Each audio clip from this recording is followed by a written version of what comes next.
guys, nandito po kami ngayon guys sa SM Sukat. Ayan po guys. May inaantay talaga namin guys. Ayan. Habang wala pa siya, pumasok muna kami dito sa loob. Titingnan natin kung anong meron dito. Madami talagang branches dito na SM, Robinson. Malapit na to guys sa papuntang Las Piñas. Ayan, ito po guys yung loob ng SM Sukat. Ayan po guys, ayan, makikita ninyo guys, madami ng mga decoration pang Christmas. Kasi nga guys, malapit na magpasko. Ilang buwan na lang magki-Christmas na. Sana all, malapit na mag 2024. Ayan. Habang wala pa si ate, ayan, pumasok muna kami dito sa bakery. Yung famous bakery dito, guys. Madaming tao na bumibili. Napakasarap yung tinapay nila. Ilang beses na kami dito bumili. Kasi masarap talaga, guys, yung tinapay nila. Kahit medyo pricey, pero masarap naman, guys. Worth it yung bayad mo. Napakasarap, promise. Hindi mo pagsisisihan yung sarap. Charis. Masarap talaga as in. Ayan. Madami talagang bumibili kasi nga masarap. Ayan. Madami silang available dito na mga cake. May red velvet na cake. Ganon.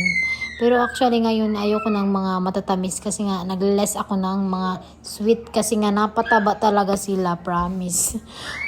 Natatakot ako tumaba kasi nakakapagod mag-exercise kaya need natin mag-control, ganon.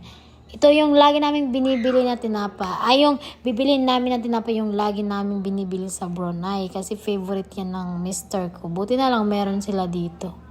Kaya yan yung kinuha namin. Masarap yung cake nila. Natikman ko na yung cake na yung choco. Ayan. Yan po yung mga prices talaga guys, yung tinapay nila. Kaya wag na po kayo magtaka ng mga presyo nila kasi nga masarap naman kahit medyo pricey. Ayan po. Ayan po guys, pag matapos to guys, babayad muna kami at bababa na kami. Kasi baka nandoon na yung inaantay namin.